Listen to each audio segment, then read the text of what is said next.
This is a video about health and happiness and the 6 simple strategies that you can do to improve your happiness and your health.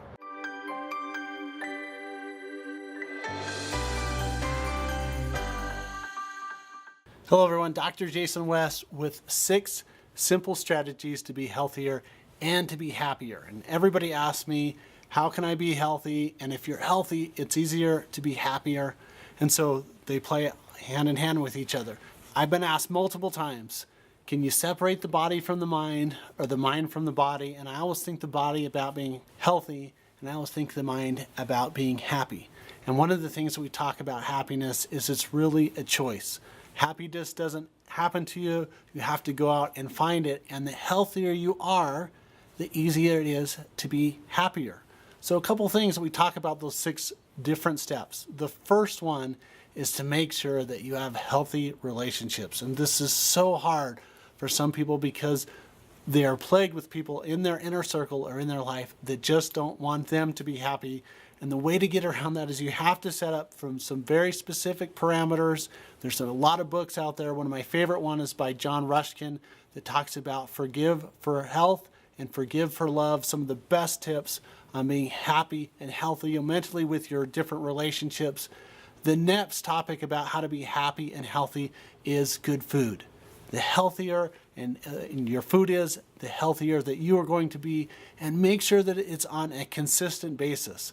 Meal skippers are one of the worst ways that you can create unhealth and unhappiness because your body doesn't know if it's coming or going, and you can have these big fluctuations in blood sugar. You couldn't treat a piece of equipment or a car the way that we treat some of our bodies by skipping meals and say we're just going to put a little gas in, we're going to go drive as far as we can. When we start to run on fumes, we're going to put some more gas in. And common sense tells us that we couldn't treat equipment or property that way, or mechanical, motorcycles or snowmobiles or cars, but yet we treat our body that way. The next thing is to make sure that you get your body on a schedule and have a sleeping sanctuary. And one of our videos we talked about how important it is to make sure that when you go somewhere to sleep, it's specifically for sleep. It's not for work. It's not for watching TV. We want to get electronics out of the area. We want to get rid of jarring noises in the morning. Some of those terrible alarm clocks literally give you half a heart attack in the morning when they go off because it puts you into a chronic stress problem throughout the day. Now, associated with that is movement. That's number 4 of the 6 simple steps. Movement is key for life. And I tell people all the time, you know what? If you tell me to go run a marathon or run a half a marathon or go out and run a couple miles every day, I just am not going to do it. I don't enjoy running by itself.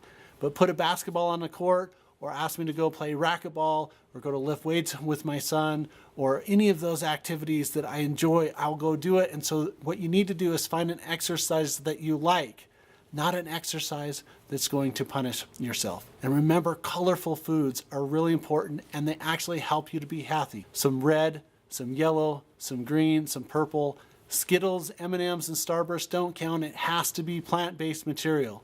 Again, the more healthy and alive you are, or your food is, the more healthy and alive you are. And then the last thing to do is self-communication, whether it's prayer, whether it's meditation, whether it's journaling. And then as a bonus structure, if you are getting enough water in your system, if you're eating healthy and alive foods, I still think it's worthwhile to consider some supplementation for mood health. And what those are things to help regulate your blood sugar, that you can help with the mineral function, the getting the calcium and the magnesium, and then essential fatty acids, 3,000 to 6,000 milligrams. I really like this product that I take every day called Ultimate Omega. It's a combination of omega-3s, evening primrose oil, flaxseed oil, EPA, and GLA. It's like taking about 5 different products in one. Now, essential fatty acids help to protect your nerves and help to protect your brain function. It helps to prevent diabetes and cardiovascular disease. So as we talk about how to be happy, the function of that is to be healthy, to have healthy relationships, to enjoy life, to make sure that you have time to smell the roses. One of my oldest patients is 101 years old. He came into the office about 6 months ago, and he told me something that I never forgot. He said, if I knew I was going to live this long, I would have taken better care of myself. Thanks for watching the video on the 6 strategies for health and happiness. If you like our video, please mark the little bell on the side. What it does is it'll send you an email about our upcoming videos when we release those. And please like it, share it, and see the downloadable report in the comment section.